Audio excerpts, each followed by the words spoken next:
Is that a form of GBV then, marital rape? It is definitely GBV. It is only in our country, it is not labeled as GBV, because if someone forces you to sleep with them, it means all the processes that need to happen for two people to enjoy sexual intercourse is not happening. Therefore, the other party will suffer physical and emotional trauma thereafter, because obviously if you're not in the mood, then all the scientifical things that are supposed to happen to make sexual intercourse enjoyable will not happen.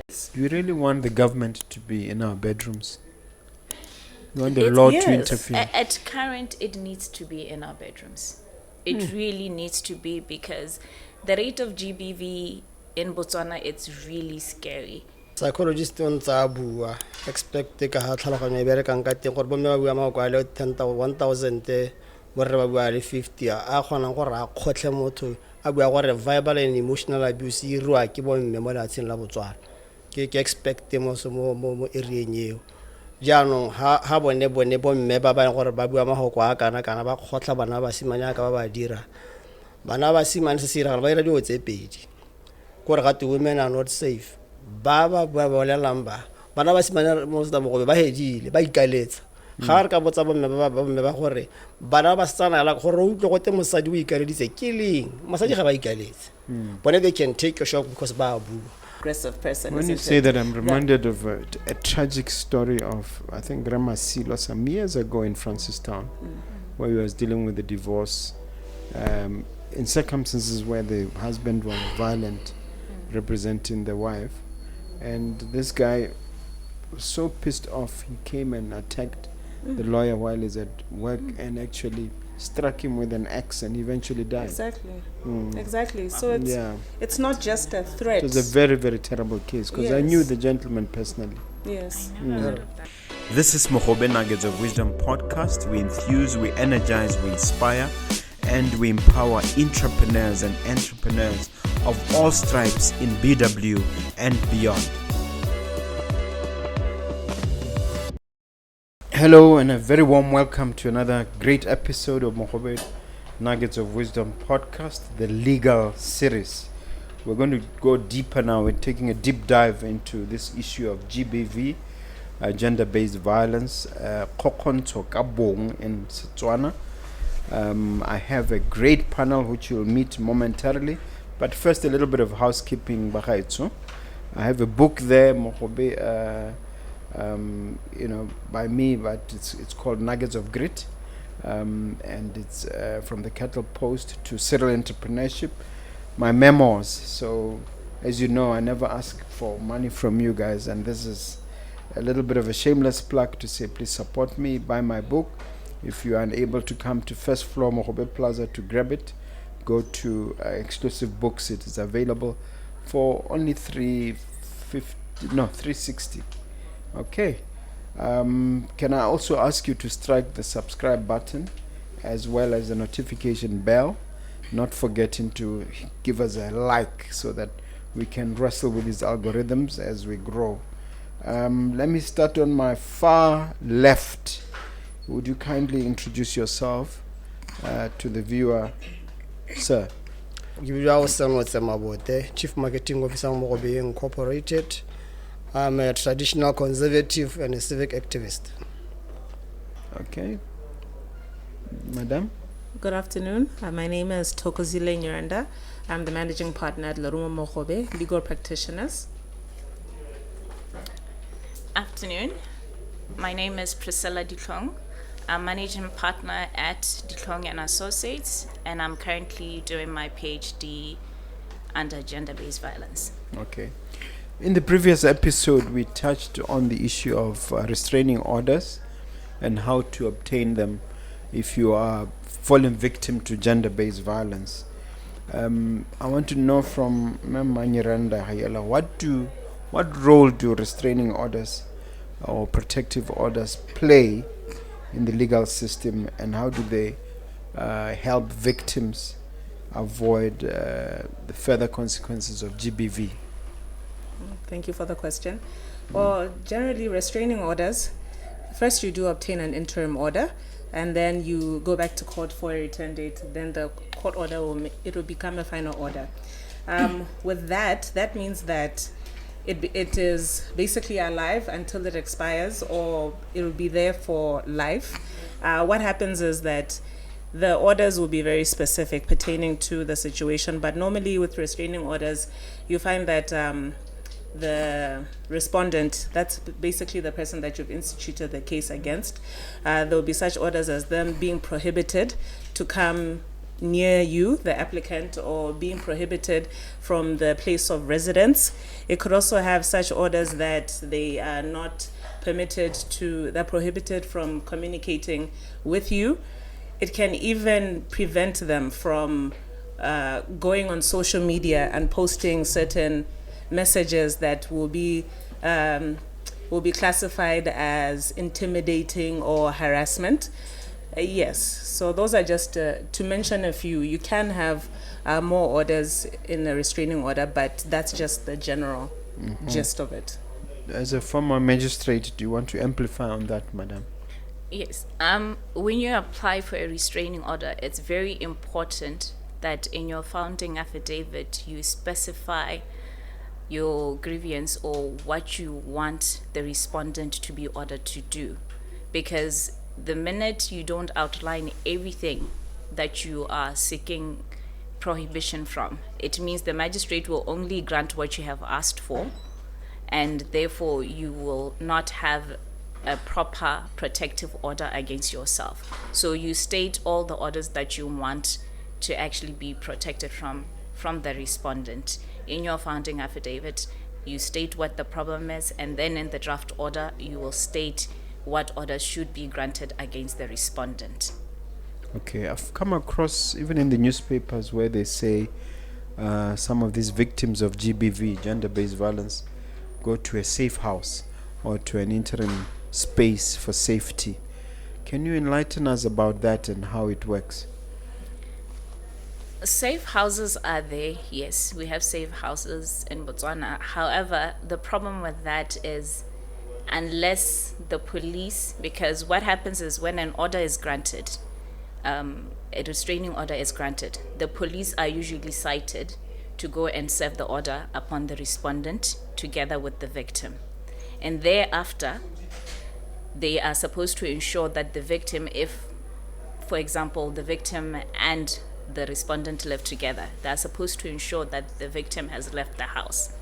However, the problem with that is after they serve the order and ensure that the respondent has left, nothing further is done. It is now upon the respondent, together with either their family or whoever has been a source of support, to now take it upon themselves to say, as much as this person has been removed, we now need to take them further to a protective house so that they can be safe from this person.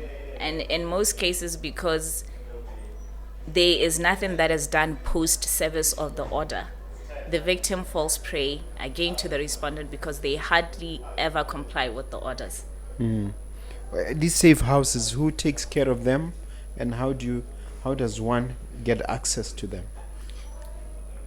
Safe houses, since they are done by non-governmental organizations, basically the people who run them are the ones who are responsible for ensuring that the respondents do not go there and that the victim is safe and that there's a particular time where everything is closed and the people who have gone there for safety are well protected. And that is very difficult because non-governmental organizations in most cases do not have lots of funds. Therefore, they do what they can. It will just be a normal house or a normal place that is there. It's written war or it's a shelter for women. And there'll be one security guard at the gate. Sometimes there isn't even a security guard at the gate. And they will say, okay, we close gates at 6 o'clock. But then what happens after 6 o'clock if somebody decides to jump in? So those areas or those non-governmental organizations, I think those are some of the places that the public, government, private sectors need to put more funds on. because they run them as best as they can, but there isn't enough protection for the victims. That having been said, would you say, Nyirenda, that it's better for one to seek a restraining order with an order effectively evicting the perpetrator or the troublemaker, or it's better to you yourself as a woman or even as a man who's fallen victim to GBV to leave that place and get an order that then restricts that person from following you? At a practical level, what works, what can work? Well, the common practice is that you get the restraining order, and then you will be removed from that premises where you are residing. So that seems to be the respondent will be removed, or the perpetrator will be removed. The applicant, so the person who is instituting the restraining order. Yes. So the respondent does often still remain at the place of residence, but as Dithong said, that you are assisted with the police to go and take your possessions. Why doesn't the act empower the victim to remain in the house and evict the perpetrator? Well, in the Domestic Violence Act, there's what is a tenancy order, and there's also an occupancy order. So this is so that the applicant, being the victim, remains in occupation, and then now it'll work the other way around. So you can choose. You can choose, yes. So which one is best? Which is a better choice generally? In my experience, I've seen that it's best if the victim remains at the residence, because it's a place she's used to. It's a place where she knows people. She can ask for help, and there'll be a lot of people who are aware of her situation enough so that if need be, they see that something is amiss, they can aid them. Because if you go to a shelter, we recently, beginning of the year, had a victim being murdered right at the center. Because if right now you're at work, the presumption is you're going to be civil, you're going to be cordial, so there are no preventative measures actually taken. But if you're at your household and the perpetrator comes to your household, you're going to make sure that there is someone there who knows your situation, who will be able to actually see that this person is now starting to become very volatile or something of that nature. Because in that way, the neighbors are there to protect, and you will have someone in the house, because victims are always advised, make sure that you do not live by yourself. Have someone living with you, or two male relatives living with you, because in those situations you need somebody who will be able to fight off the perpetrator. And the only person who can do that is someone who is as strong as the perpetrator is. Well, let me just extend it a little bit more. Maybe Mr. Mabote can jump in here. Does that mean, Hori, even if you have a title deed or you are the one who signed a lease, you can actually be evicted or removed from your own house to give effect to such an order?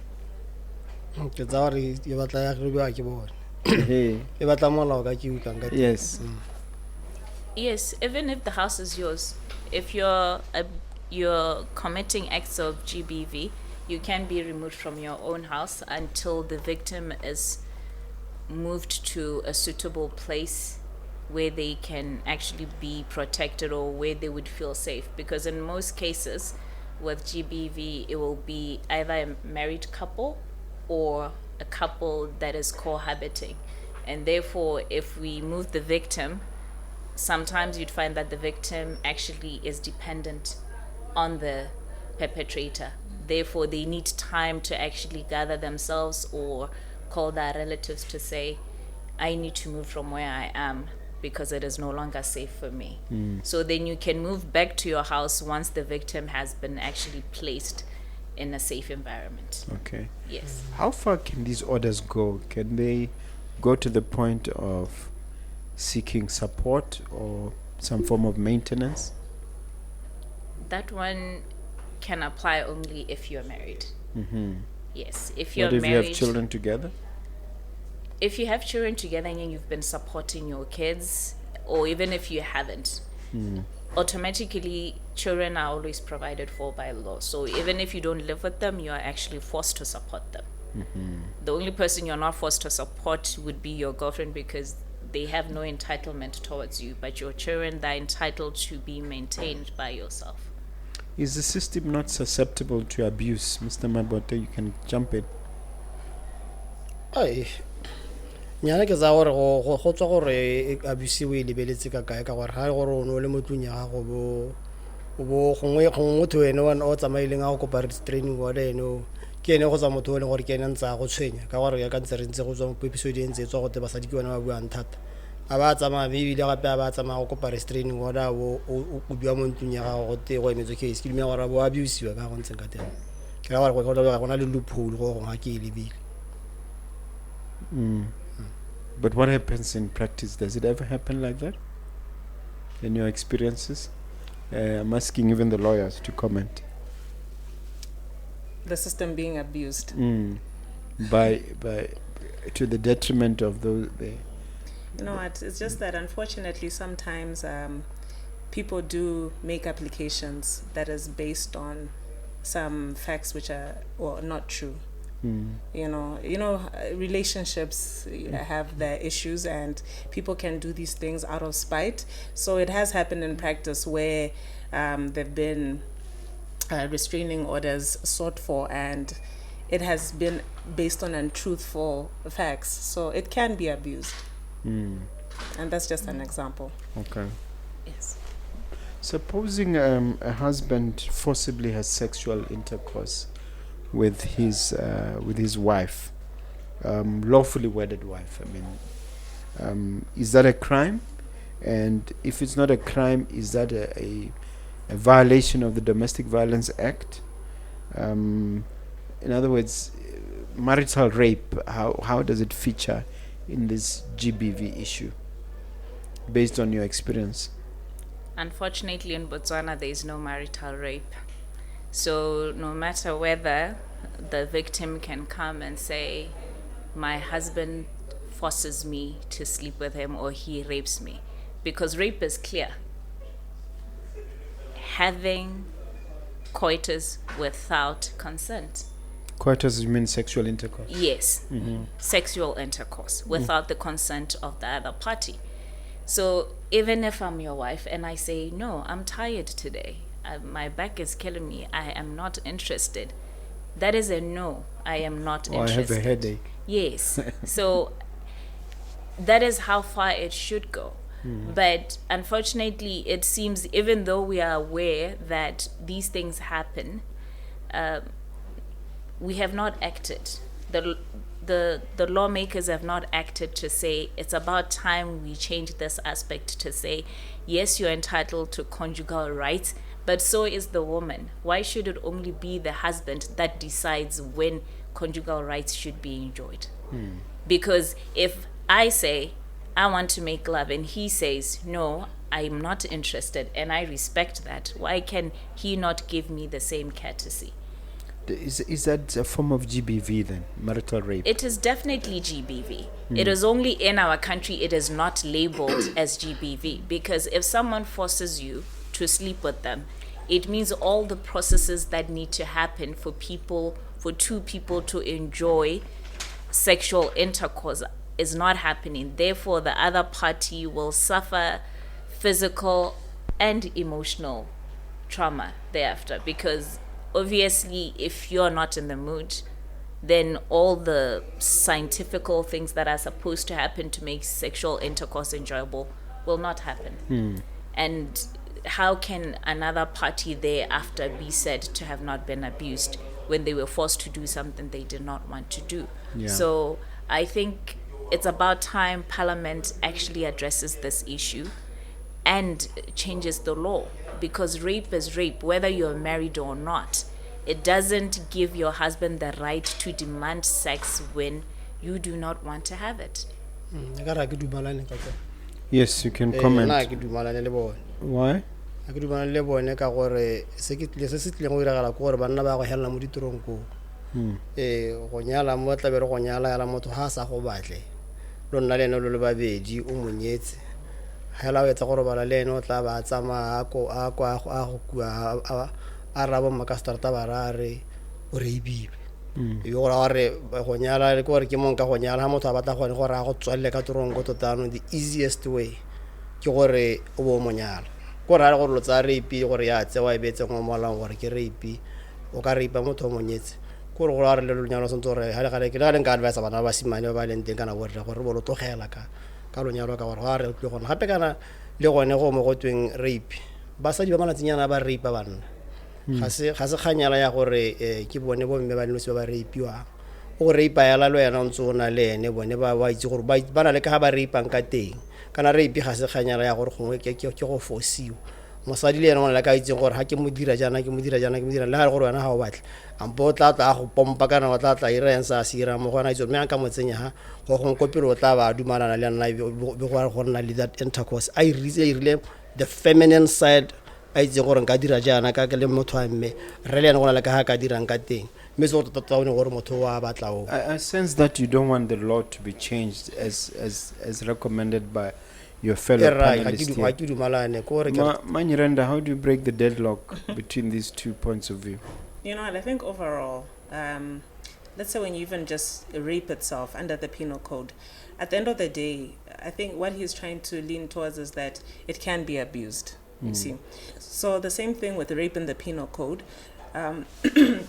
You can have a victim that is lying about the rape, and obviously that is an issue of it being abused, but excuse me, nonetheless it is regulated.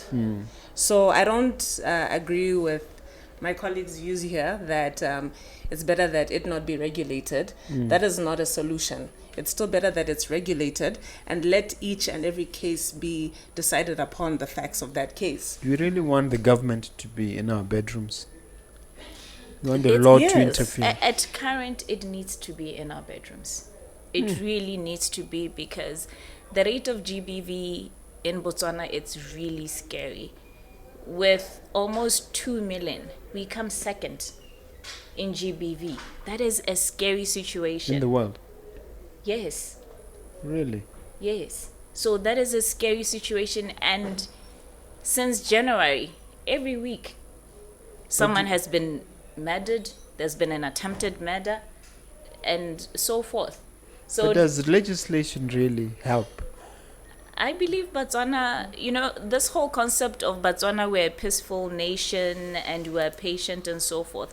In some aspects, I believe it to be true, because what I've noticed, if we look at murders in Botswana, the rate of strangers killing each other or someone having killed someone they don't know, it's very minimal.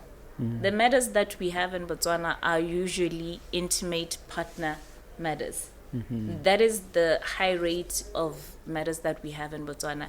And the reason for that is because in most cases, the so-called passion killing, because they call it passion killing, they are hardly sentenced to death. So the guy knows, I'll get out in 10 years, I'll get out in 15 years. So none of them are actually scared to kill someone, whether it's in front of the classroom, whether it's at work, whether it's in the mall. Women are not safe. But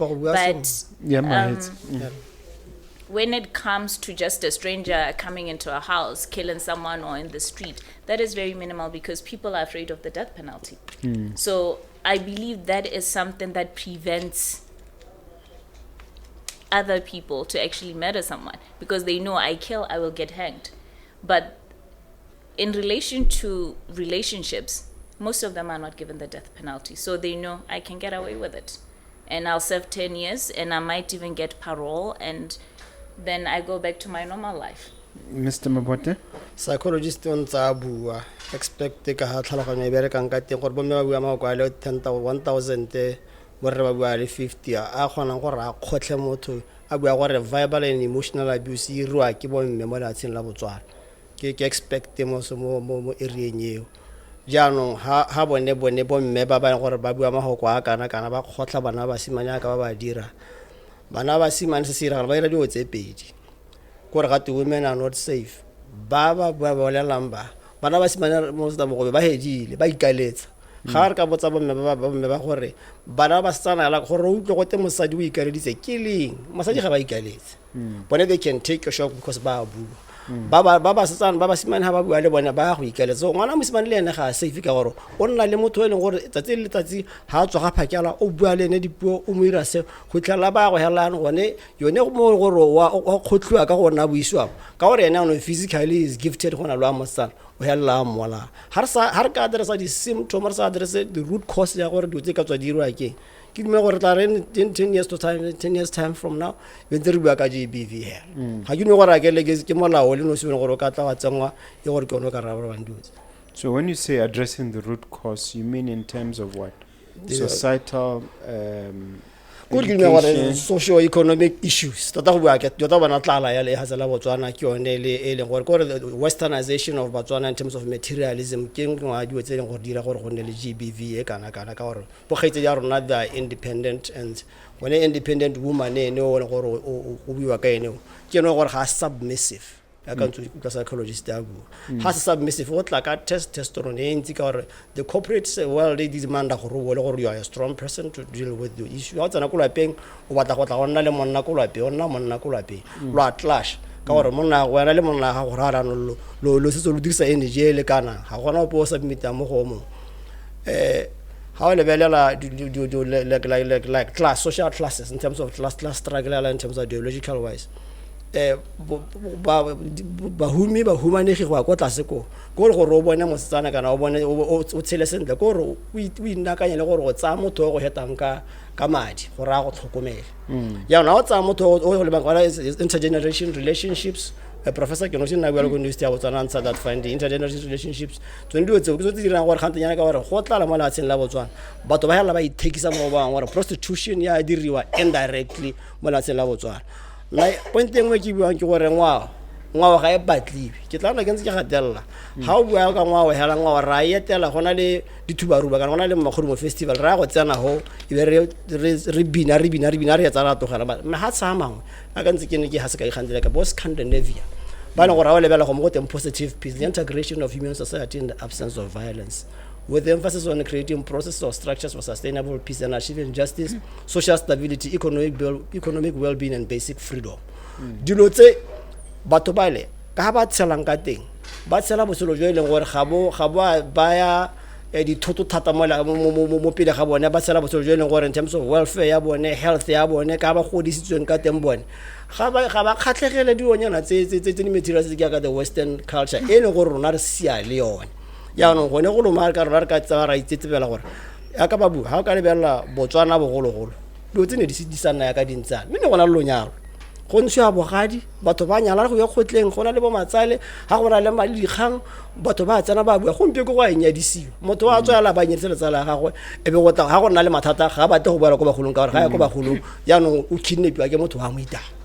All right. No, let me progress that conversation further because that's very, very fascinating. Let me ask you, madam, because you've studied these matters more than all of us here. Are there recent legal reforms that have been made to combat gender-based violence? And how are they impacting victims?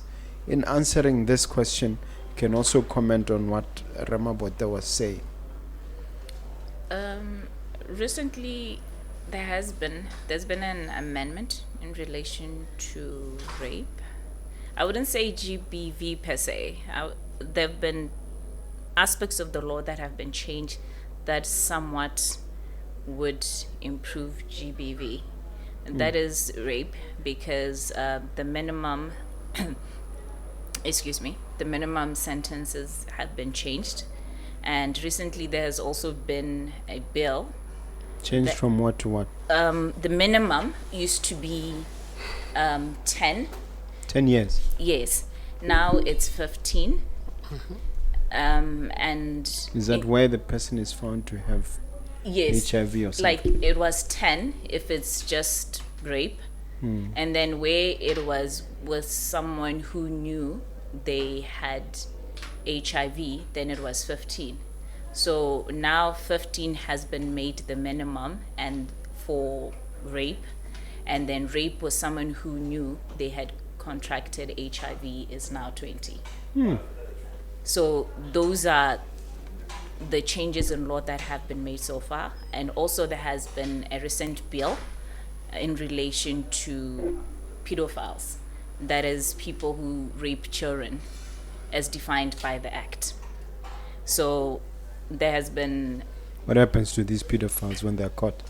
Well, at current, really, they've just been sentenced in relation to rape charges, but there's been a bill introduced that seeks to implement death penalty if you're convicted of raping a child. And it appears the bill has been approved, so we are waiting to hear how it goes. Stiffening these sentences and increasing them like that, does it really trickle down? Does it have impact, Nyirenda? Does it have a significant traceable impact? I'll just use, for instance, like with the death penalty. I believe that statistics will show that when the death penalty was the law, that it did reduce the rate of deaths in people killing in Botswana. It is still the law. Yes, it is. Yes.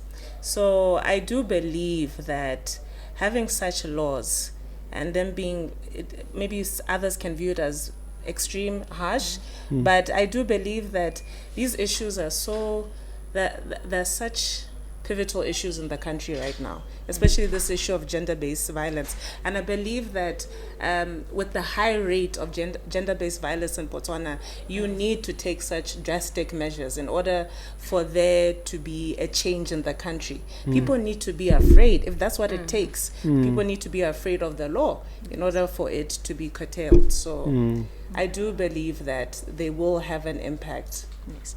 And also addressing my colleague over there. Mabote. Yes, Mabote. There's no how we... I see things differently. There's always a root cause of everything. But I believe we keep making excuses for perpetrators of gender-based violence. We all have issues. And we all know I'm not good at handling something, right? So if you know you're not good at handling something, take action. Go for counseling. It's there, it's offered. There are now more men are now participating actively. There is actually also an organization called Men and Gender in relation to GBV.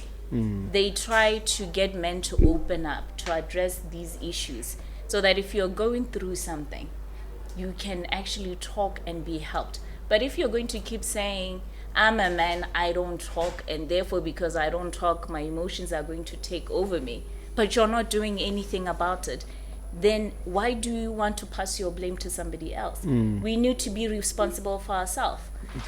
It's like taking a child whose father or mother are a pastor, and then when they do something wrong, somebody says, but their parents are pastors and so forth. The parents raised that child, but at a certain point in time, you have to take responsibility for your own actions. That is why there is a cutoff point to say you are no longer a child. At 21 Yes, or sometimes yes. 18. Yes, because the act says 18, but the legal age of majority is 21. But the minute you're 18, you can make a decision for yourself. Because that is why we choose the courses that we want to do at university. Because now you're 18, you know what your interests are, you know what you're likely to have time for, and so forth. And until and unless men decide we are going to do something, nothing is going to change. We need to stop making excuses. You know yourself, you know you have an issue, address it. We're not saying there aren't men who are abused. There are, right? But the fact that right now the scourge we have, it's in relation to women and children.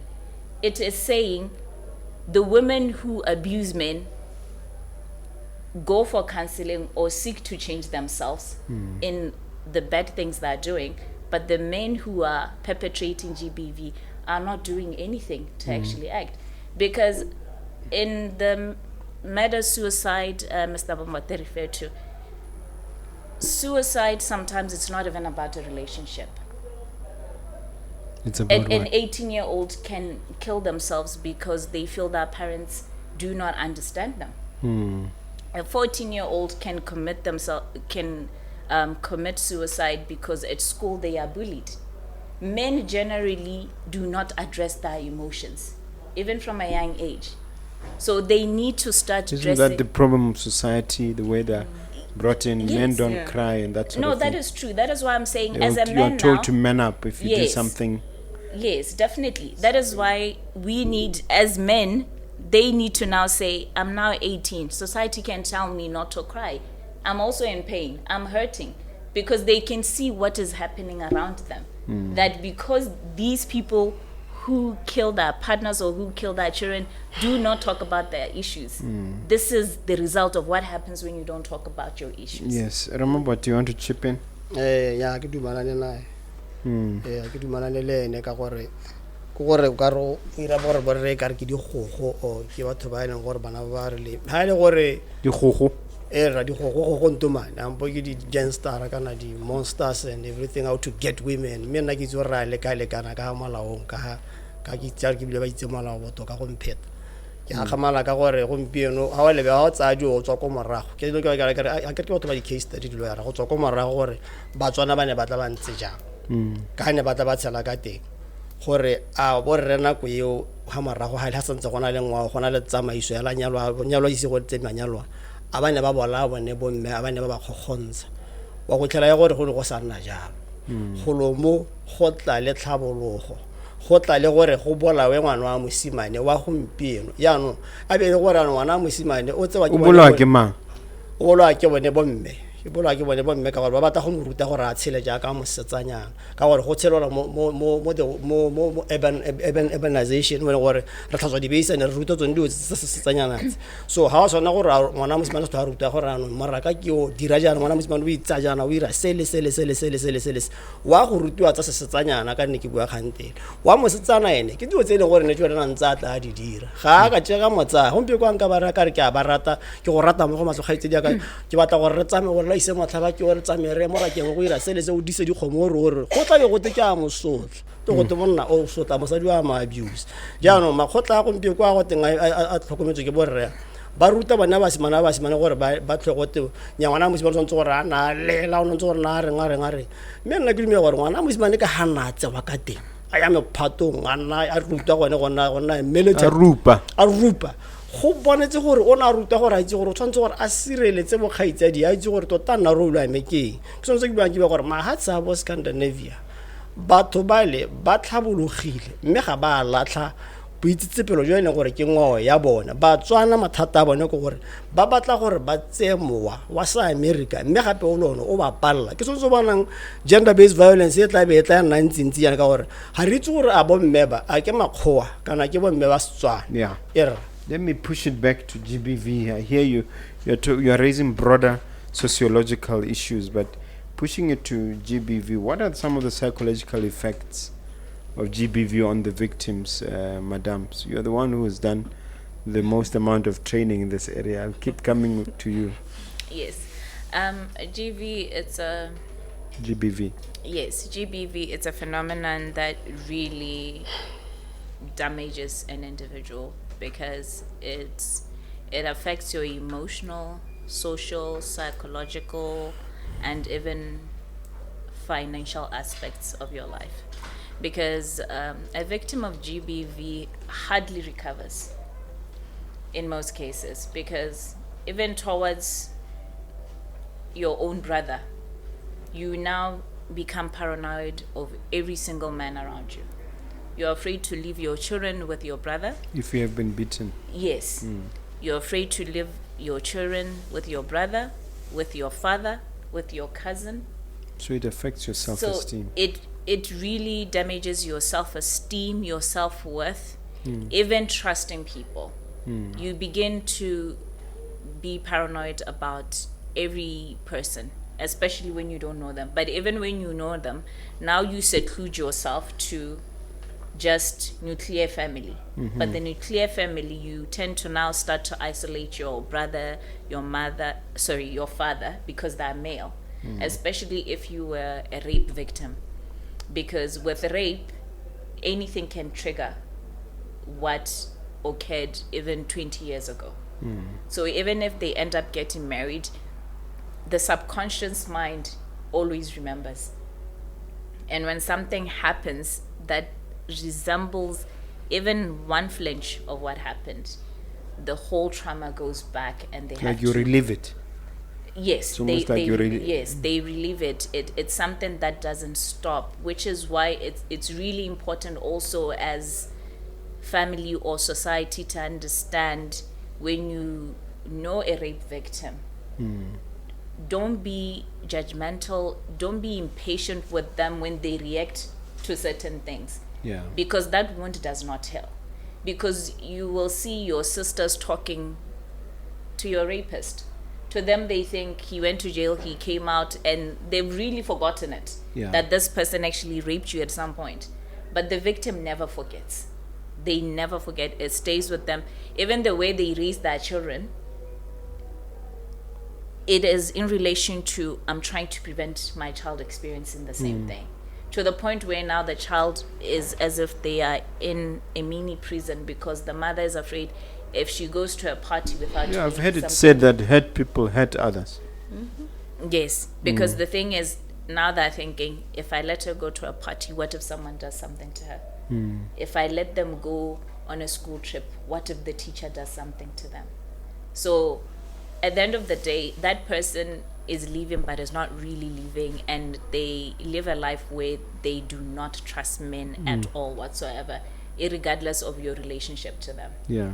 And they really can't, some of them become so depressed that they can't even really get out to live in the normal or real world. Yeah. They become loners, and they just stay at home, go to work, come back, go to work, come back. And Yeah. that is not life. And I think we need, as the the justice system and even the society, we need to really help these people get back into society, make sure they go for counseling, and make sure that they've properly healed. Because even if you heal, there will still be that, but at least if you've gone to counseling, it actually reduces the trigger part or the paranoia that Yeah. someone is still out to get me. Thank you for that full answer. Yes. Nyirenda, as a seasoned legal professional, having been in the trenches for so long, what would you say are the challenges associated with dealing with GBV victims and trying to assist them? As an attorney. Yes. Okay. I'll just go to this one. It's quite specific. One of the issues as an attorney dealing with gender-based violence cases is that sometimes the perpetrator ends up threatening you, the attorney. The moment they find out who the attorneys were, and for the sake of privacy, there's even an ongoing case right now about where some attorneys being harassed, and it was even in the papers, So that I would just have to say is really an issue when it comes to an attorney representing a victim of gender-based violence. That's just one aspect. I think I'll let my colleague. You're suggesting that attorneys are physically vulnerable? Yes, they are. They end up being threatened, and their families can even be threatened. They just have to know where you work. They can come to your place of work. They can be sending you messages, and they are accusing you. Isn't it now? It's as if you've messed up what they were used to, their home. So therefore, it's because the perpetrator already is an aggressive person. When you say that, I'm reminded of a tragic story of, I think, Grandma Silo some years ago in Francistown, where he was dealing with a divorce.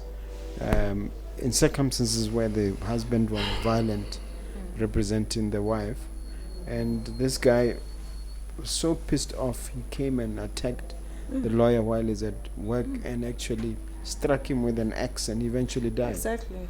Exactly. So it's not just a threat. It was a very, very terrible case because I knew the gentleman personally. Yes. I never heard of that. Ana ke latlhela. I mean, Ke ne ke re gongwe ka re bua ka nna ke ga sorry I don't condone rape or violence at all. Ke dumele gore bo me sontse ba thubediwe kana ka tsela ete. Mme ke le mga gore gongwe bana ba simane ba mathateng ka gore tsontse re ba sirelediwe thata ka gore gompieno ha bana go te malapa ke di household ga go kana motho o nyalang ke monna ka Setswana gore banna ba Batswana ka tsela nngwe go na le mabaka ba tlhobogileng bo gaitse di a bone gore ke mba sa banyale ka gore ha ke ra se bomme ba ngo ba nna ba re nyala go tsontse go tlhotlhomiswe gore GBV le one go na le highland teng ka gore re bone malapa nna ke le no se ke bona le malapa a mantsi a ileng gore go mo te verbal and emotional abuse e go godimo mo la tsena la Botswana e riwa bogolo jang thata ke bomme e le gore ha o tsana mo lwape o ipotsa gore monna ke mang motho a abuse a mona mmalela dipuare monna teng a nna batla go to kgaetse ka Setswana na di dimetsa hutsa hetsa tsamaya gante yana wa tseno a sa tseno o ja ditagi ha sa ditagi wa ikaletsa ha sa ikaletse o bola bone bana ba ka ntse tenya gore ha o tsoga phakela psychologists the worst form of abuse is emotional and verbal abuse. Go eta sengwe le sengwe go eta even the physical one.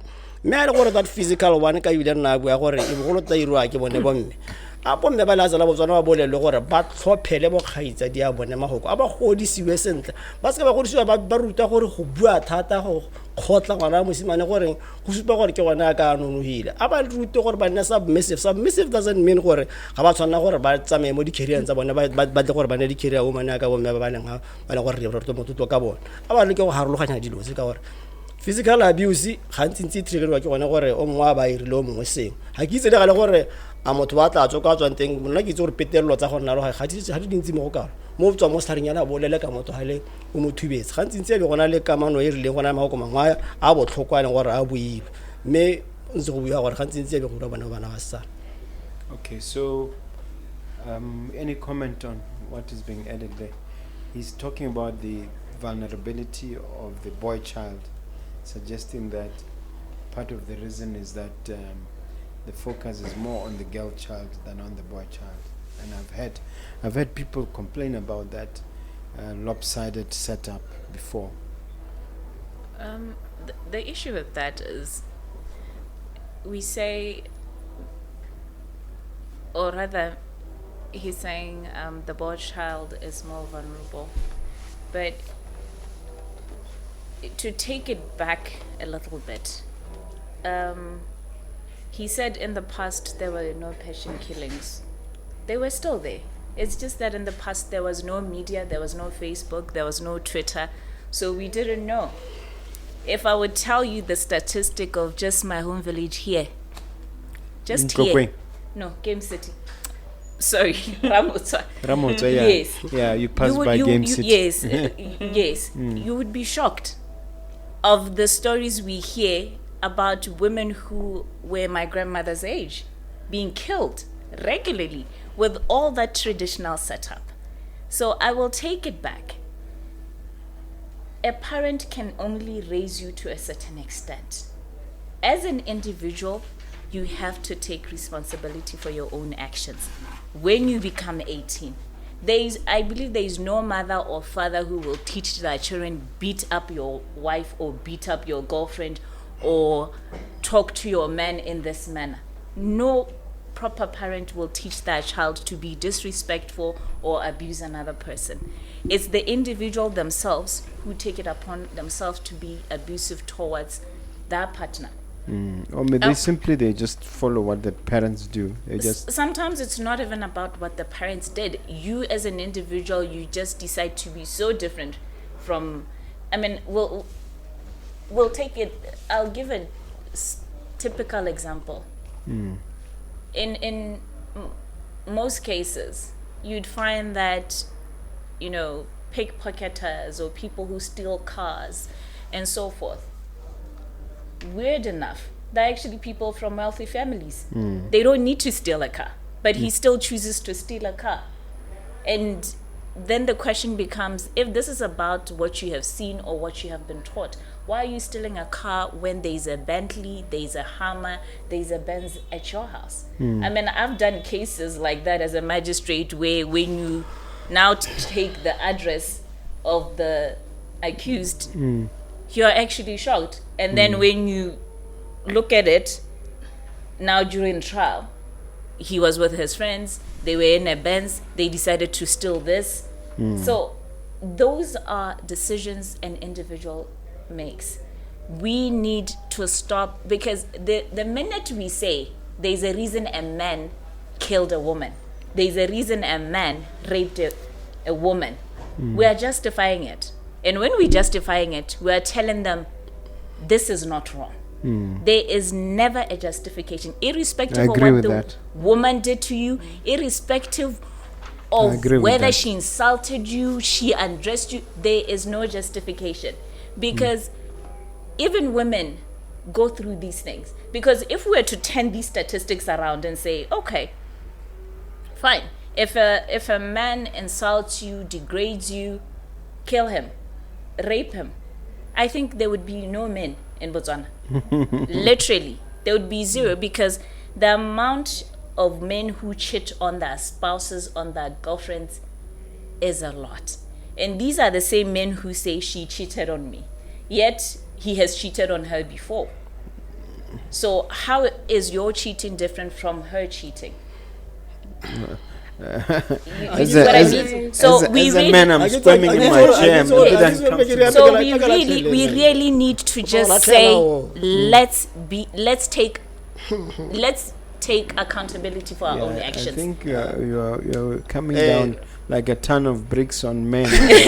Well, I'm coming on a ton of bricks because we hear these. You're coming on too strong. Yes, because you know why, Mr. Momps? Because people keep saying, what did she do to him? What did she do? Is there a reason anyone should take a life of someone? Even when they kill kids, people still say she must have done something. So now a woman is supposed to be responsible for a man killing his own kids. I mean, we also have emotional scars as women. If women really were to act on the scars I don't want this conversation to degenerate into a gender war. No. Yes. No, I was just true. But I was just taking it there to say, in all honesty, it's not about being a man. There are men who don't abuse their wives. I'm not saying all men are bad. There are good men out there, and those rotten apples spoil those good men we have. There are good Botswana men who love their wives, who love their girlfriends, who don't even lend a hand on them. Okay. And by saying those bad ones should take accountable for their own actions, I'm not saying all men are bad, but I'm just saying let's stop making excuses, because when they hear it, I mean, I've interviewed someone who killed his girlfriend. Because we normally, as magistrate, would do prison visits. And to them, what he said is, people say if she has done something to you, then you have a reason. So to me, I took it, she did this, so I'm justified. So we are giving them a reason to actually kill more women, because we are saying, what did she do to you? If she does this, that is why men kill, that is why men rape. There should never be a justification at all. Can I ask whether some of these men are redeemable? If they are redeemable, what redemption do you recommend? The honest truth is, when it comes to one who kills and rapes, those ones are beyond redemption, because I met one who raped his first victim when he was 18 years old. And he raped his victim actually in school. Schools like St. Joseph's, Moeding, where there are a bit of bushes somewhere, and the science lab is over there. And when I asked him, but why would you rape another student and in school on top of that? His simple reason was, That's it. That was just his justification. And then now he tells me about his second victim. And then I ask him, but why do you keep raping women? And he tells, because I tell him every man has somebody who's compatible to them. There's a woman who does not. So what's the excuse for number 2? No, he simply says to him this whole concept of begging a woman to love you, to date you, and pretend this whole thing of taking them out and sitting and talking, he just doesn't have time for that. He wants a shortcut. Yes, basically, he says women are just cumbersome because for you to actually get her to be your girlfriend, you have to beg them, you have to take them out, you have to talk and listen to things you're not interested in. So he just doesn't have the time for that. So he prefers the 15 years in maximum security prison. To him, he's not even in prison because to him, he gets a balanced diet. He has a nutritionist. He goes to the hospital and he still has friends because... In other words, he enjoys prison life. He enjoys prison life because I asked him, what if someone did this to your mother or sister?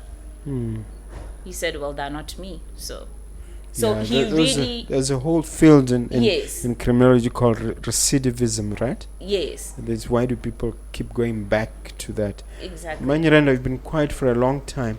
I'd really want your take on this.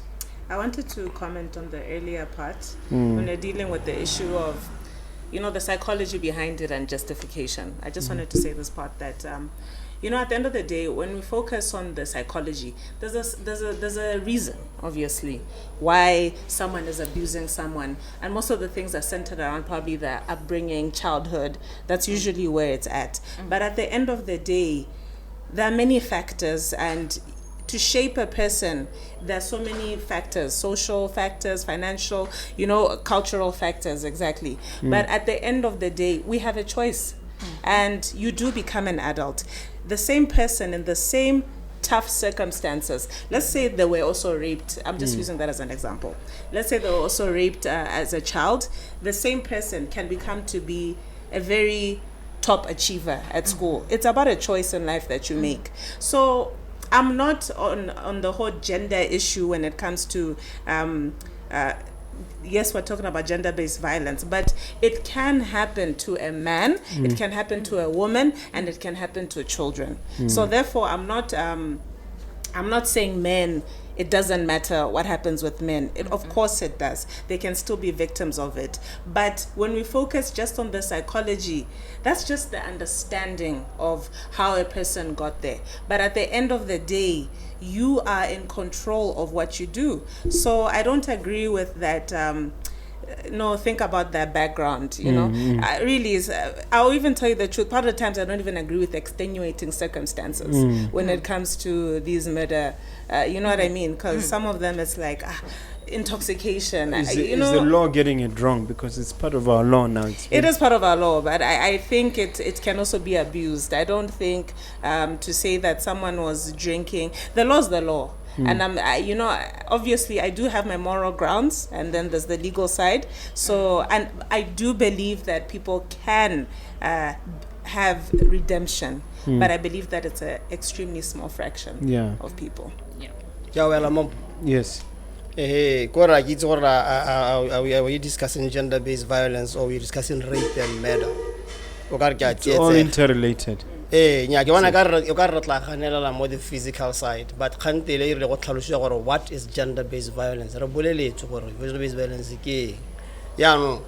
Meaning it includes the verbal part. The psychological part, but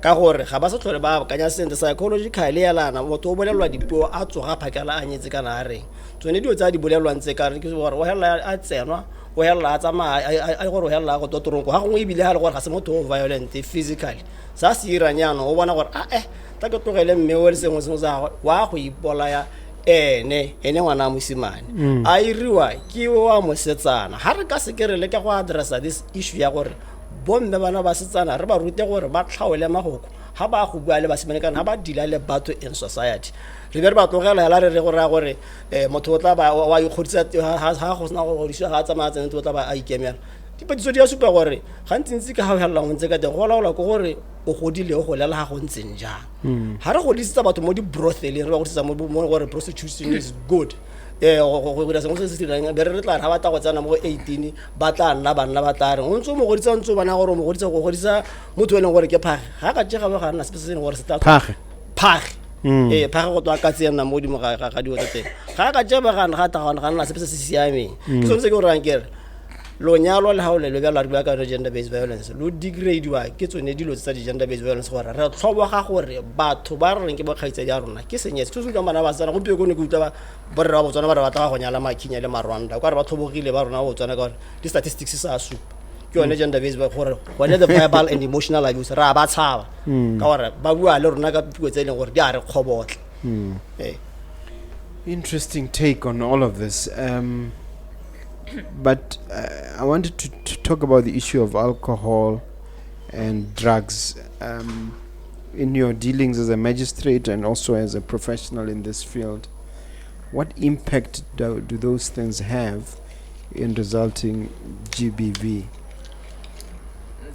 They have a great impact because in most cases actually the perpetrators become worse when they are drunk or they are high.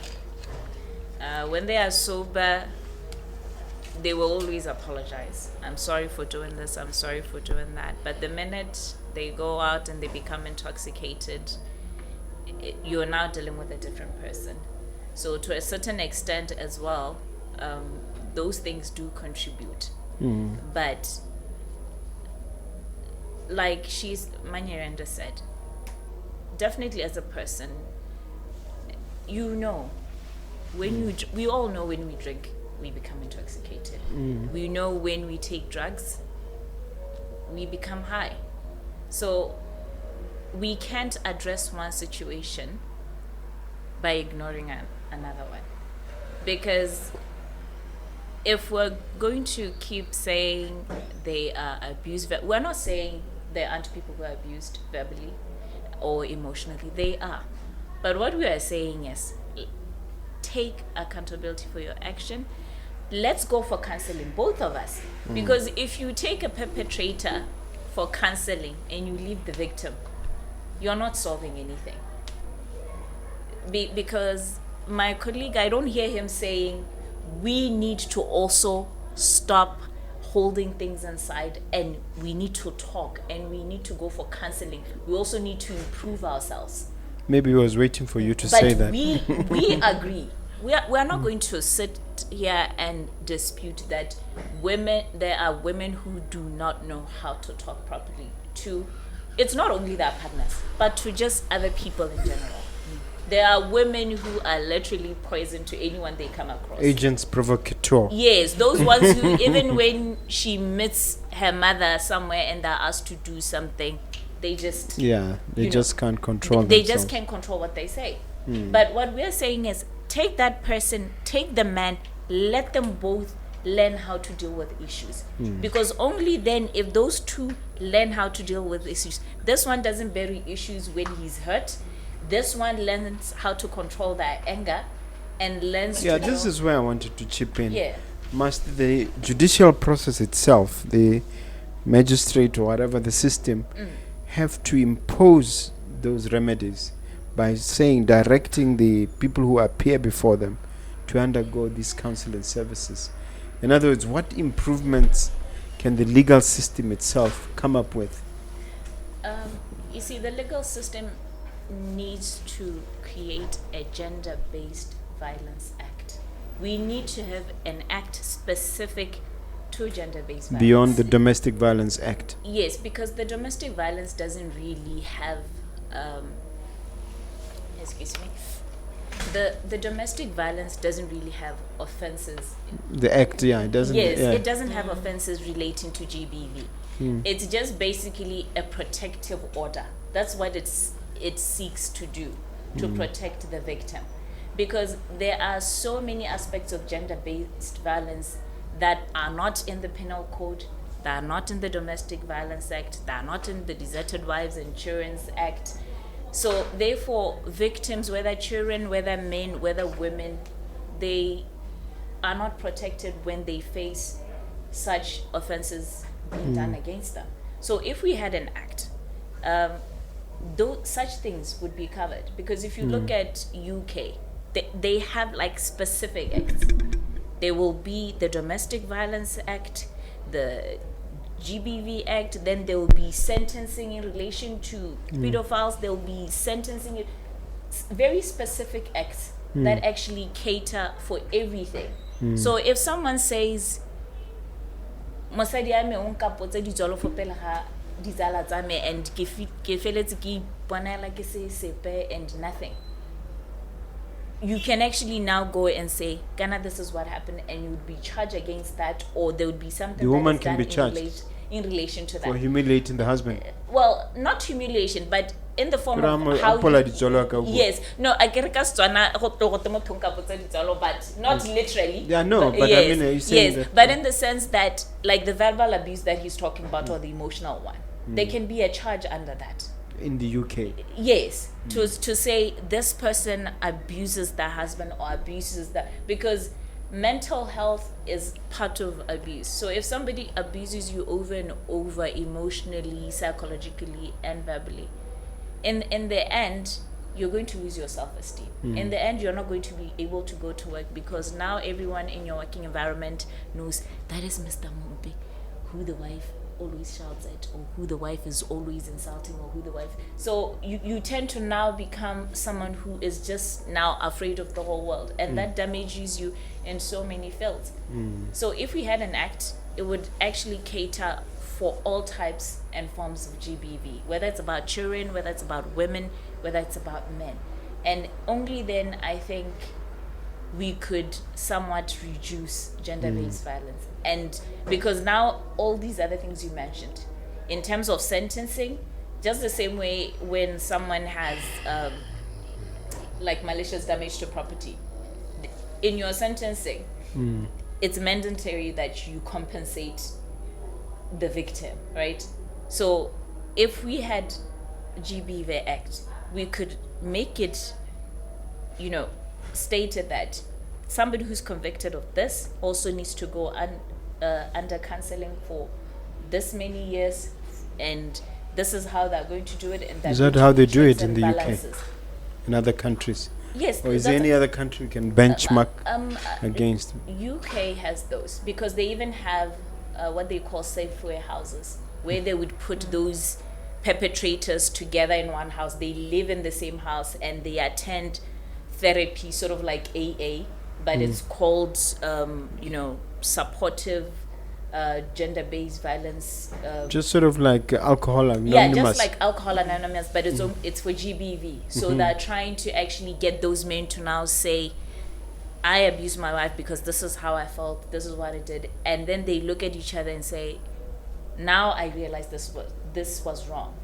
And Does this it lead to real solutions like reconciliation? Yes, and they actually come up with solutions to put the victims together, but only after now they have seen that this person actually realizes what he did was wrong, because now he's living with other people, and now he gets to say, Mwena, you were worse. How could you do this to your wife? Or how could you do this to your child? Because when they have that, now they get to understand talking about your issues is actually something that is for the better, not to hide your issues or your emotions. So we need those, because if men could camp together and not just talk about football, but talk about serious issues, I think we could go a long way. Nyirenda, without mentioning names, can you share a case or two where you were grappling with this problem and how you eventually were able to deal with it, the GBV problem? Okay. Well, there have been a few cases. What aspect exactly? Maybe I should just ask. What type of violence? What was involved, and what did you do? What was the legal solution? All right. Take us through. There was one. I remember this because it was in my earlier years. There was one where a woman was referred to us through an NGO, and basically, she was married, and the perpetrator was the husband, and I'll just say he was in the army. So what happened with this case was that there was abuse at home, and there were also children, but the abuse was on the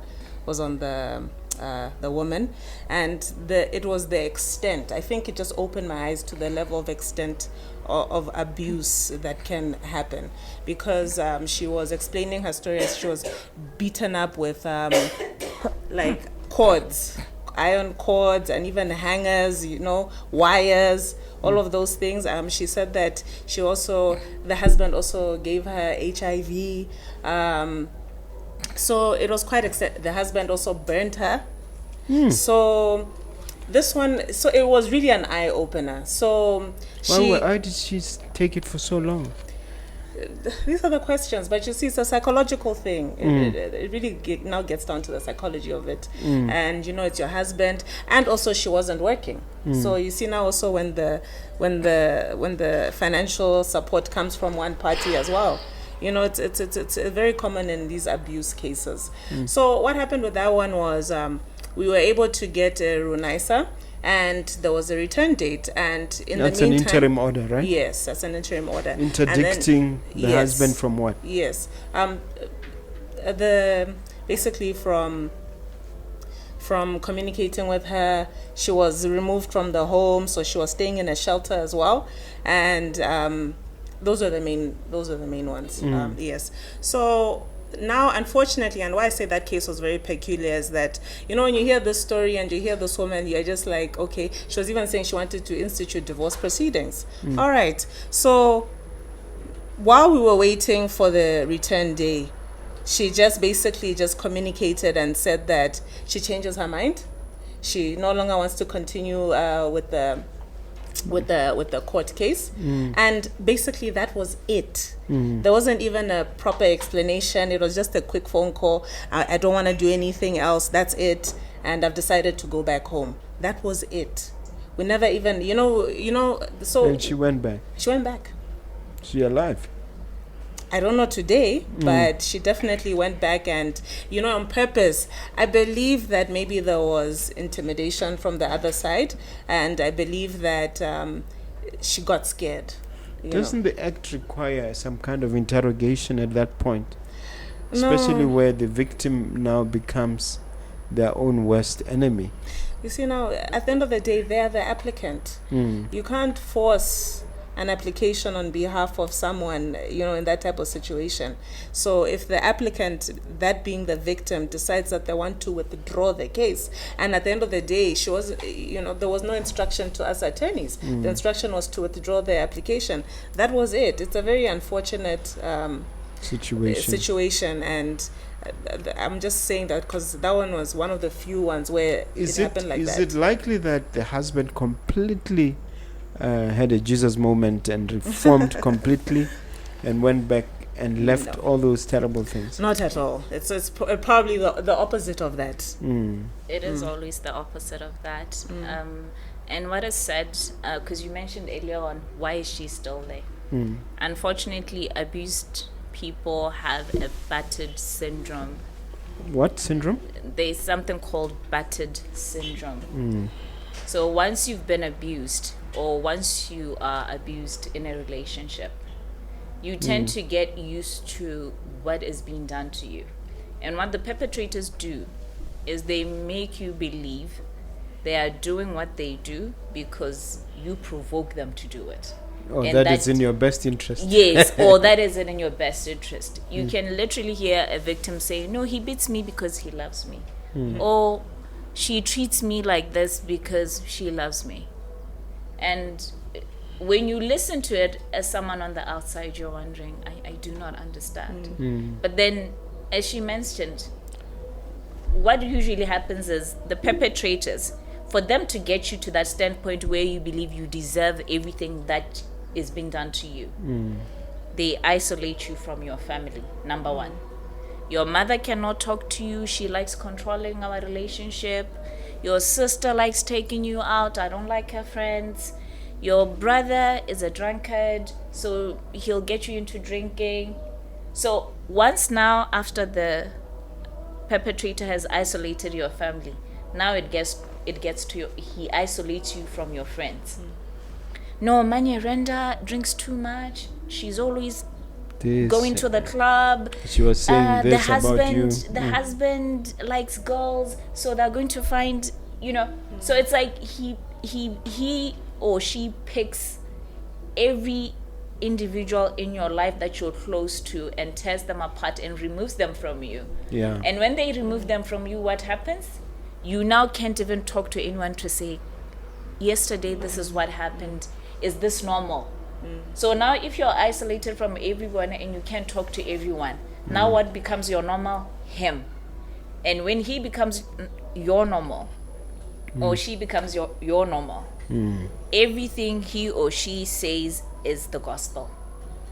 Because now you can talk to anyone and you can't, because you only learn after talking to somebody else to say, is this normal? My wife is doing this, or my husband is doing this. Let's flip the coin a little bit, where it is the man who is now been victimized from all this abuse. I will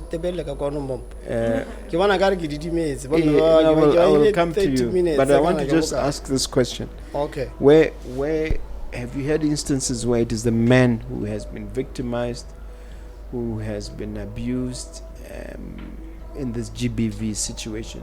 And if so, how did you deal with that situation? With the men, like he said, it's usually always verbal and emotional. And the same thing that the men do, those women do. You don't talk to your family. You feel Have you had cases like that? Well, in my practice, I haven't. But on the outside, on my personal space, I've had that. And when you try to talk to this person, this is your cousin, you're saying, but your wife is not treating you right. She cannot come and say this to you in front of your mother, in front of your sister, and so forth. And the man will just say, no, she was angry. And you're like, no, but even if someone is angry, she'll say, she's my wife, I love her. Yeah, there's a way of saying things. Even in Botswana, we just know when you are full. If you're talking to yourself, your clothes, right? If you're with other people, you can't use that.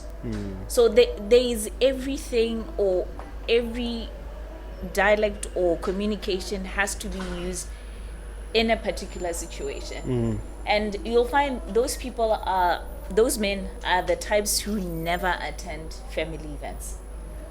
He will hardly ever call his mother because the wife says no. He will never go to his sister's house. He doesn't even know his nieces or nephews because the wife feels if he goes there and he gets to chat to them, then they're going to tell him, what? So it goes both ways. So it really goes both ways. Abusers isolate their victims. Yeah, Mr. Mr. Mabote wants to chip in. Yes. So if you don't mind, I'm going to ask him to chip in now. Yes, no, that's fine. No,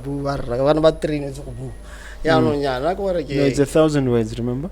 It's 1,000 words. I'm a topic subject there. I'm PhD guy. Yeah. PhD are not here. Must start then. Libelous is a sabona. Yeah. Yeah, no. Nasa is a lemo angkor. How could made a gender-based violence? Eka na we are going to go. Hiro ma police man zizi bolwa ka Dithong komana in Botswana. Ibele go ra go terrible lo go re re ba makastarta di judges e leng go ra go twa le molao e thata e leng go ra go tole tsuri ma bana na go ra re nga bolo motsao o tsenya motho ka Dithong. E ka nna bontlha bongwe jwa go ka rarabolola tsone di-act tseo tsa palamente mme ga re sa le ke go lebelela gore re husitse ha kae kana gore o nne le tharabololo ya sepe go ntse itse gore you're talking about the root cause at a societal level le molao wa ka re wa tsamalana molao kana o irelwa society a ke gore comply mo go one, but you can make this draconian hardcore laws gore ra ge Dithong mo le mo se biditlo a re gender violence se te bera ga Dithong go engwe ha gore e ra re bua bertsengwa mo go yone ya no se re se bua nna ke bua gore a re le keng go bona gore se ne re se re berekela mo nakong e itileng ke in terms of re le Batswana ka rialo ke ntse ke boela go gore a re bone gore se se re bereketseng ke se sa se berekela mo le morayo wa Batswana re be re tswa mo go sone re be re lebela le the political systems, capitalism, social democratic social democracy kana those are the things that go re la rana la se re di lebile le tsone gore systems tse di reasons tsa se politiki tsone ka we are living in a political world e bona e bere ka social democracy ko Scandinavia Can't we try to adopt it? The pragmatists in the BDP, can they adopt that system? The social democrats challenge. No, they should go back to our system. No, what I'm saying, the cultural aspect and the political aspect of things. Before I was go judiciary, go justice in Yaka, that's I'm one retail. I'm as much as Banaba Simanoton Rabalin Tinga Kansa, Babuaka, Kosaka, abuse Kanakaran, Baba Stana Lebo, Nela Galavanian, Babata Wizore, Nkaratana Yaka, Nkaratana Yanka, Jamusmano Yang, the bless Aranka, Watamaka, Watamangan, take a line, Huriki, Kumisi about the iPhone, Nikibata, everything. But Signori, the Gaur Lebo, Abahana Monkanabane, Babata, Tuanamo Hoane, or Hubatu Mario because of materialism. You know, saying or gender based violence on the of the Western type of culture of this modern woman. If we start to interrogate this thing, gender-based violence forever. It's a career. Okay, right. Suppose someone has been found guilty of committing GBV. What is the appropriate punishment, or what does the law do to take action, Nyirenda, against such a person? Okay, in terms of the Domestic Violence Act, it says that they'll either have like a fine of a maximum of 5,000 pula, or imprisonment for 2 years, maximum of 2 years, or both. That's for what? For what specific offense would that be? This is, for example, if you, let's say there's a restraining order against you, and you don't violate comply. it, yeah. Yes. Okay, is that enough? No, it's not enough. Why do you say? What needs to happen? Because you see now, there's a challenge now after people get their orders. I believe that the courts do their part in issuing out these orders. I don't think that's where the biggest challenge is. But the challenge is also enforcing them, as well as exactly that, what happens after that. There is a gap in our law that can't be ignored when it reaches that part. Because now... Is a person arrested if they violate the restraining order? Yes, but to even get them arrested, that is possibly even a challenge. What do you mean? For instance, let's just say that, okay, there's you're reporting to the police, you have your court order, you're reporting to the police that, okay, no, this and this person, they didn't comply with the court order, they violated it, and obviously they're supposed to be arrested. But when it comes to even on the police side doing their part, assisting a victim, that in practice is a challenge. Okay, so we need to approach our members of parliament to initiate new laws. Is that correct? Yes. Legal reform. Indubitably. Yeah. What exactly can we do there? As I've stated, one, we need a GBV Act. Separate act, similar to the UK one.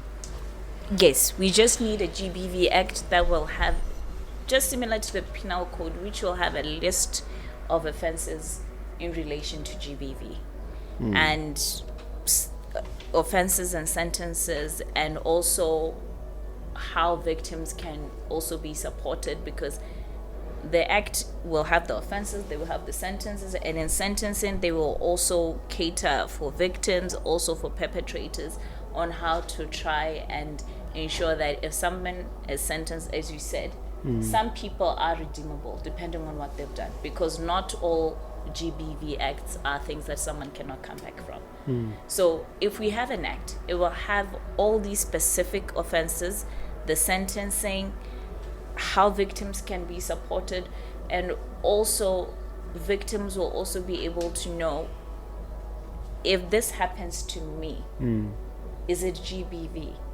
And where can I report? And how do I report that? And what is the procedure and what is the process of going throughout all these reporting and finalizing the matter? Because sometimes victims don't report because when you get to the police, now they take you like any other normal person who came to report. Although right now, yes, there has been an improvement because the police have opened a child unit and GBV Act. They have? Yes, they have. How does it function? That's very interesting. other police stations, Broadhurst has one. It has a GBV Center Act where people report, but they have tried to implement that in all the police stations to say, whenever someone says I have a sensitive issue, they should report at a different place, not in the reception area, which is usually where people report. They have to, if they don't have a place that is like they're set up, because in Broadhurst they've literally set up actually a center next to the police station where it's strictly for GBV, Broadhurst police station. But in other police stations they've said isolate one office which will be specifically for GBV offenses, so that if somebody wants to come and report, they will feel safe. They won't feel everyone is looking at me. How do I even say this? I mean, imagine reporting rape and everyone is looking at you. Now everyone is going to be saying, you know how Botswana we like say, and that makes you even feel worse, the person who was going through the thing. So at least that's a new step in the right direction. But I feel other institutions in the Ministry of Defense, Justice and Security, I know now it's been separated, but those two ministries, do they have units? Because now the police and like basically the forces stand on the security side and the defense, and then the justice is on the other side. Oh, okay. Yes, but all those, they need to come together with AG and come up with something so that we are certain that moving forward, victims, even perpetrators, realize that when I do this to a woman, that is wrong. That is an offense, because some people don't actually know it's an offense. Yeah, we time is not on our side. We need to wrap up. Yes. As we do, I want just us to address this issue, the khotla. You know, all over Gaborone we have khotlas. Is there a role for them? And this I'm asking to Mr. Mabote. Is there a role for them in terms of helping address this at a khotla level in terms of finding solutions? No, I think the Roman Dutch law ha ke gone ka ithuta thata mo customary law ke di gore ke buile sentle mo boagente ka go.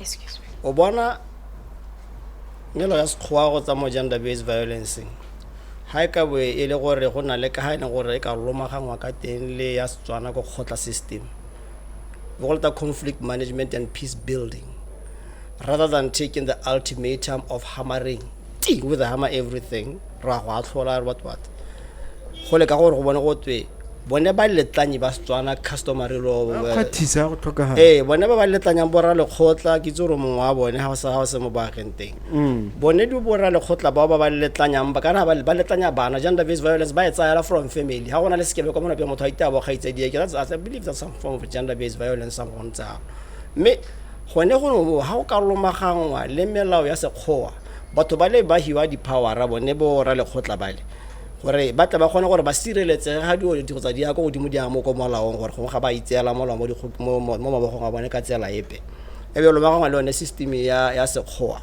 Batswana ba ikgakologelwa ka ke bua go itse gore khotla ke one modi le wa bone mo kwatla wa pinagare wa le ga tsala Botswana gore ba ska ba tabogela gore bo kgetse di rona ba ire bone bo cohabitation ba tabogele gore ba inyadise be ba palwa ka gore ba go palwa ke gore be ba go makgotleng ka gore ba itse gore ga ba ira sentle jaanong ha ba ka itse sentle gore nya mme batho ba ke ba kgetse di rona le rona re ba buisa sentle re be re ba itse go ya go di kgotleng tsa Setswana nna ka re tomagano a khotla Setswana le melao ya sekgwa ya ka ntsa bua ha e ka bua go gone ga be go tla go nna semo go tswa go so that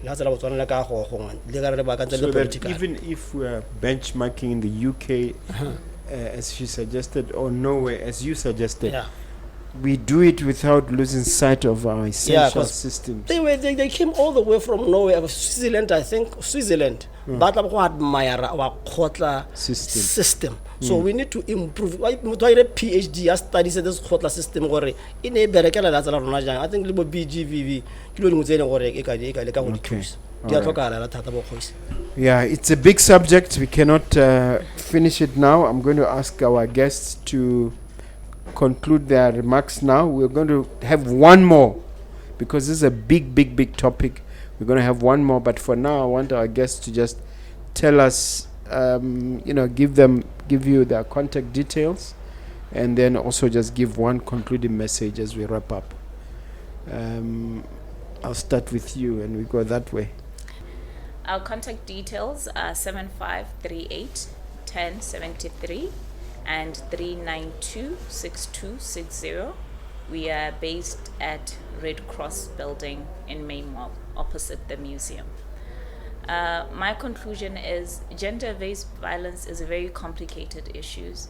It affects a lot of people, women, children, men. And as society, if we learn how to communicate with one another, how to accept help, and do counseling, we will go a long way. And one very important thing is, if you have someone who is abused and they've been in that relationship for a long time, do not give up on them, because they are not staying in that relationship because they want to, but they have been conditioned to believe that the relationship is right for them. And if you don't give up on them, you end up winning. They will at some point get out of the relationship. So keep supporting them, because the reason they're not speaking to you, it's not because they don't want to, but they've been isolated from you. So let's support one another. And as for Parliament, please, this is very important. We need to enact a GBV Act, because the statutes that are currently in use are not enough. They don't have GBV offenses. The only offense that is there in relation to GBV is rape and indecent assault. And there are so many offenses in relation to GBV that are not covered there, and sometimes perpetrators get away because there's literally nothing that you can charge them with that is actually in the penal code. And that should not happen. I heard a rumor that there's a new act in the works. It's still going through the system. I don't know if that is true. We hope that is true, because we do need a GBV Act.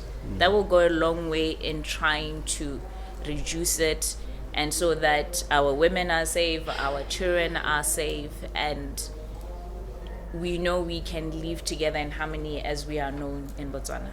Thank you. Nyirenda? Yes, at Lerumo Mogobe Legal Practitioners, our contact is 3974002. We are on Facebook, LinkedIn, as well as Instagram. Yes. My concluding remarks regarding this gender-based violence issue, I would first want to say that as a population in Botswana, I believe that we must be more sensitive towards gender-based violence victims, especially, regardless of who they are. I believe that there has to be a way that people who are dealing with these issues, as my colleague here said, it's very complex, that you need to feel comfortable, because a lot of it still goes unreported. As much as people do report, but a lot of it still goes unreported. And I believe that it's all when it comes to family settings or your surroundings, the people around you. So I would want to appeal to the public that we need to be more sensitive towards these issues and take them more seriously. When it comes to this issue as well. When it comes to the law, I do agree that there's a need of legal reform in this area. The laws are not enough. They're not enough. What I can say is that Botswana has tried throughout the years to put more focus and attention towards gender-based violence. I do acknowledge that, and it's commendable, but I believe that it's not enough. My colleague here already proposed that there should be a gender-based violence act. I do agree with that, in order to cover the wide scope of other issues that are in relation to gender-based violence. So those are my last remarks. Thank you very much. Hey, nyame gongwe ke ka dumana le bone go gongwe gompio ke tsa re la ntla ke dumana le mme ha ya no ke tsa gore o bile khanyela isiame mme se se ke dumana le ene ka act eo a ska itlhokomolosa customary law e re ha diro ba le bjale ke gore ba benchmark ka customer gore ba ka di kopanya yang mme gape se ke se buang ka yone parliament ba gaetso ra itse ra di tlhopho ga ke le politiki mo nakong ya gompieko mme ba bua dilo tse di botlhale gore the type of people ba lo ba isang kwa go ira malao no re buang ka one ela ntlhoko ba tswana gore lo isa bo mang ga ke a re politiki isang batho ko parlamenteng ba ba ka lotlelang ka ditharabollo le melao e ka sireletsang gore re se ka bana ba lona ba thubediwa ga nna le bona gender based violence, other social issues.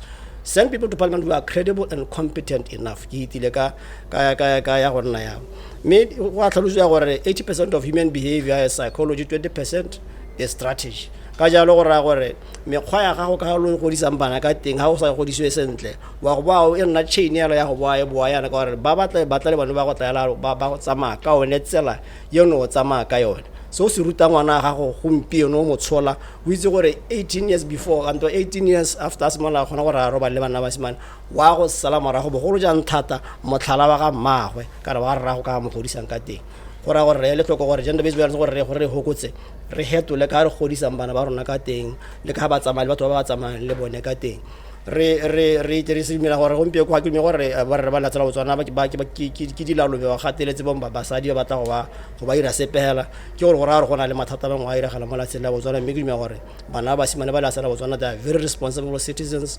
They have shown that we have 4 or 5 presidents ba bo re le judge la tsentse bo re le bo mmea ka ba le haya a re tsweleng re le ka go bona gore ka go kotsa yang source me re itlha mo Mogobe incorporated ba gaetso ha ba ta sala marago Momp re sala marago Mogobe Nuggets of Wisdom mo YouTube be gela rona ke quad 79904 subscribe ba gaetso subscribe and follow se re se buang ka content e re bua ke content e botlhokwa ya la thata ba gaetso lo itsele ka tsabe lo ikgogele ga di agenteng tsotlhe tse di leng ha gore ba lo thuse ka molao se ka ra itirela ke a leboga.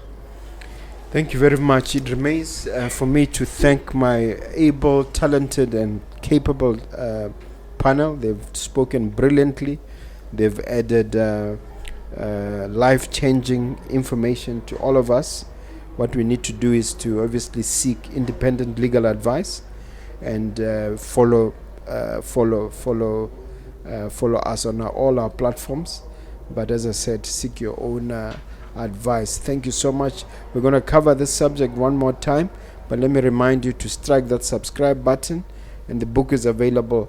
You can call us at 397-1368 if you want the book, or if you want to interact with us. Thank you so much. Bye bye.